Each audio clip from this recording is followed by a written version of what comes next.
আল্লাহ নবী সাল্লাল্লাহু আলাইহি ওয়াসাল্লাম একজন সাহাবী হযরত ইবনে মাসউদ রাদিয়াল্লাহু তাআলা আনহুকে কোরআন তেলাওয়াত করতে বললেন। আল্লাহর রাসূল বলে, ওরে মাসউদ, এই কোরআন একটু অন্যের কাছে শুনতে কেমন লাগে? আমার নবীর শুনতে খুব মন চায়। কারণ এই কোরআনের জন্য কত কষ্ট আমি করেছি। এই কোরআনের জন্য উহুদের প্রান্তরে আমি আমার দমদান মোবারক শহীদ করেছি। এই কোরআনের জন্য তাইফের জমিনে শরীরের তাজা রক্তগুলো জমিনের মধ্যে ছড়িয়েছি। এই কোরআনের জন্য নিজের মাতৃভূমি ত্যাগ করে আমি হিজরত করে মদিনায় চলে গেছি। এই কোরআনের জন্য কত মার খেয়েছি। এই কোরআনের জন্য আমার কত সাহাবারা জীবন দিয়েছে। এই কোরআন আরেকজনের কাছে শুনতে কেমন লাগে? আমার খুব শুনতে মন চায়, আমাকে একটু শোনাও দেখি।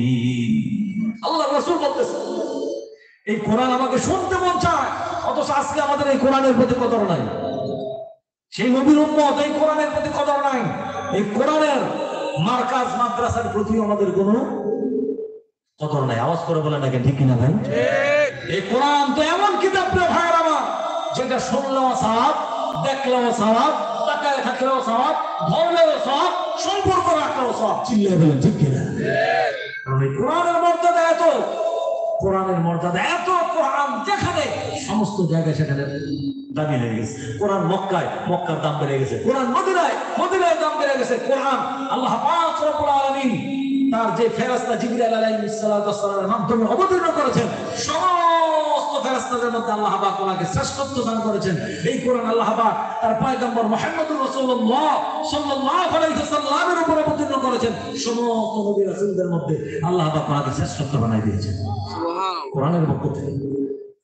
কোরআন যেখানে যায় সেখানে সম্মান বেড়ে যায়। আওয়াজ করে বলে ঠিক কিনা?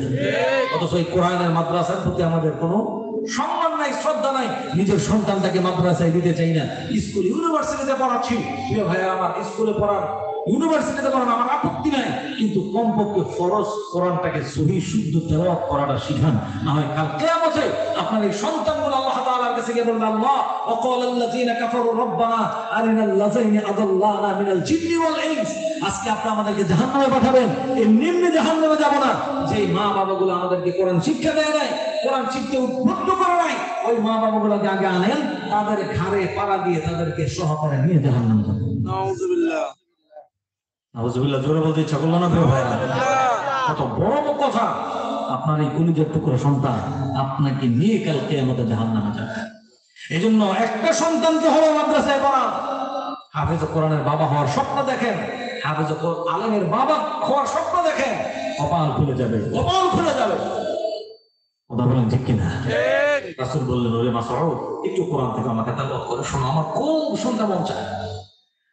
ইবনে মাসউদ রাদিয়াল্লাহু তাআলা আনহু তেলাওয়াত করতে শুরু করে দিলেন। কোরআনে কারীমের সূরাতুন নিসা তেলাওয়াত করতে শুরু করলেন। তেলাওয়াত করতে করতে করতে করতে যখন 41 নম্বর আয়াত, এই আয়াত যখন তিনি তেলাওয়াত করলেন, ফাকাইফা ইযা জিনা মিন কুল্লি উম্মাতিন বিরাসূল, এই আয়াত যখন তিনি তেলাওয়াত করলেন, আল্লাহর নবী ডাক দিলেন, ও মাসউদ, আর তেলাওয়াত করিস না, তেলাওয়াত বন্ধ করে দাও, বন্ধ করে দাও। সাথে সাথে ইবনে মাসউদ তেলাওয়াত বন্ধ করে দিয়ে রাসূলের দিকে তাকায় দেখে আমার নবীর দুই চোখের পানিগুলা ঝর্ণার মতো দর দর দর দর করে জমিনের মধ্যে পড়তেছে। ইবনে মাসউদ জিজ্ঞেস করতেছে, ইয়া রাসূলুল্লাহ, আমি কি ভুল করলাম? আপনি বললেন তেলাওয়াত করার জন্য, আমি তেলাওয়াত করতেছি। রাসূল, কি ভুল করলাম? কেন তেলাওয়াত বন্ধ করতে বললেন? কেনই বা আপনি কাঁদতেছেন ইয়া রাসূলুল্লাহ? আল্লাহর নবী বলেন, মাসউদ, তুমি তো জানো না, এই আয়াতের মধ্যে আল্লাহ বলেছেন কিয়ামতের ময়দানে আমাকে কেবল উম্মতের বিরুদ্ধে সাক্ষী হিসেবে দাঁড় করায় দেবে। যে উম্মতের জন্য সারা জীবন এত কষ্ট করলাম, যে উম্মতের জন্য সারা জীবন কাঁদলাম, যে উম্মতের জন্য কিয়ামত পর্যন্ত কাঁদবো, উম্মতের জন্য পাগল পারা হয়ে একবারে পুলিশের হাতে দৌড় দেবো, একবারে মিজানের পাল্লায় যাবো, একবার আরশে আজিমের কাছে যাবো, একবার আল্লাহর বিচারের সামনে গিয়ে ধরাবো। আমি এত পাগল পারা হয়ে যাবো যে উম্মতের জন্য, ওই উম্মতের বিরুদ্ধে যদি আমি নবীকে দাঁড় করায় দেয়, আমার গুনাহগার উম্মতের কি হবে?